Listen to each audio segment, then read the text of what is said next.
You know, when hockey fans of a certain age, including me, say this name, we always think, hey, should have won a Stanley Cup, could have easily had an outstanding career into the 1980s after a strong 1970s, but unfortunately injuries took him out. At the time when he moved in the NHL, he was considered the best major junior defenseman in Canada. Led to a selection for Team Canada 72, led to a top 5 selection in the NHL draft, and eventually played on the second greatest power play unit, in my opinion, in NHL history. And bear with me for a second. This is not a Montreal Canadian or Edmonton Oilers player. This is a guy that's a 2-time Memorial Cup winner, and again, Stanley Cup finalist, and a top 3 draft pick by the Vancouver Canucks. Of course, we have to be talking about Jocelyn Guevremont. Now, Jocelyn Marcel Guevremont, born March 1st, 1951 in Montreal, played 9 seasons in the NHL, again, before injuries limited his what we're thinking was going to be a great 1980s for him. Now, he began his career as one of the best, again, junior ice hockey players in Canada. He was named to the OHA's second and first All-Star team in consecutive years, and was awarded the Max Kaminsky Trophy in '71 as the most outstanding defenseman in the OHA for the Montreal Junior Canadiens. Now, for the Junior Habs, he won the '69 and '70 Memorial Cup, thrilling his many fans from across Ontario and Quebec. Now, drafted in the first round, he was 3rd overall by the Canucks in the '71 NHL Amateur Draft. Now, he spent parts of his 9 years with the Canucks, but a trade to the Sabres for Mike Robitaille and Jerry Mean, which is still a head-scratcher why Vancouver got rid of him, especially when they're building a strong team.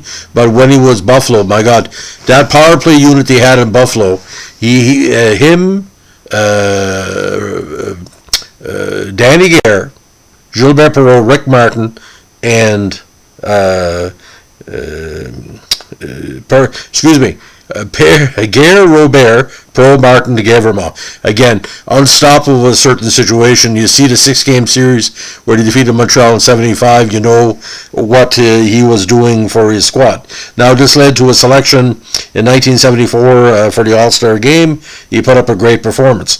Now, Vancouver, the rookie season in 1972, one of the best rookie seasons for a defenseman in the 1970s, 51 points in 75 games. On a team that was scoring very little goals, he was part of, again, their big offensive unit. Over 2 seasons, he put up 42 and 39 points, but by 75 was traded after 2 games of the regular season to the Sabres. 32 points in 64 games in '75. But his career year again came in 1976 with 52 points in 80 games. Now 77, 78, and 79 again extremely consistent, but until injuries hampered his career. Now when he was playing with the Sabres, that's where a lot of people found him. In Vancouver, it was kind of silent on the West Coast hockey in Canada. But at full strength, he was often paired with Bill Haight, which gave him a very solid defensive core for 5-on-5.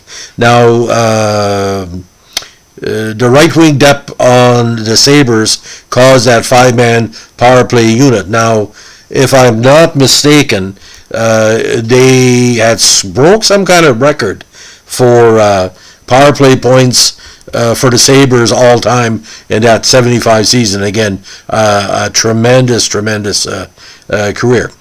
Now, he also spent time with the New York Rangers after they traded him, again injury riddled, and also the New Haven Nighthawks of the AHL. But 1980 was a rough season. He only had 7 points in 20 games. Now, final NHL totals: 571 games, 307 points, including 84 goals, and 21 points in 40 playoff games. Now, he also coached in the Q with Drummondville and Cornwall. So, again, what was kind of weird about this, ladies and gentlemen, Dale Talon, who was his co-teammate on 72, was drafted by Vancouver. He eventually ended up in Chicago. He was drafted in 71, and Don Lever was the next one. But if they would have kept Talon and Guevremont in the lineup, who knows what would have happened. And I look at the 1975 playoff series. I keep on mentioning that, where he played Montreal in the first round. If Talon and Guevremont were at full strength, they might have had a good chance to extend the series. Now, the chronic injuries that Guevremont had suffered was mostly shoulder. I do remember Danny Gallivan saying on Hockey Night in Canada, when Guevremont, I think, was traded to the Rangers or was passed on, he said, injuries, the type of play he had done, played a lot of tough games in a decade. Now, I think what really, I know this sounds kind of weird, but 6'2", 200 pounds, that's a lot of weight to carry around for somebody that he wasn't the most fluid defenseman going. So it was a combination of rugged and, not say aggressivity, but he had a skater presence on the ice, and he wasn't a very dirty player. Rarely take a stupid penalty. But what I think really stood out for me in that playoff run in '75, where he played 17 games, he was logging a lot of minutes, and within 2 games in the Stanley Cup, it must have been heartbreaking for everybody. But like I said, Guevremont's first season with Buffalo, again, almost made him the Cup, and but. I know one thing, ladies and gentlemen, if you look at the old tapes, especially the Buffalo played the Russians in '76, that exhibition game, boys, he skated miles in that game, and skated miles on the power play, because Perreault was the quarterback, Robert and Martin were the finishers, but again, he didn't have the best shot in the world, but if Guevremont was given a chance, again, he would put it in. But his hard slap shot, again, gave him that big goals we needed. So that's the story of the great Jocelyn Guevremont. If you like what we're doing here, give us a like, comment, or subscribe. And requests are always welcome and many times considered. Have a good day. Bye.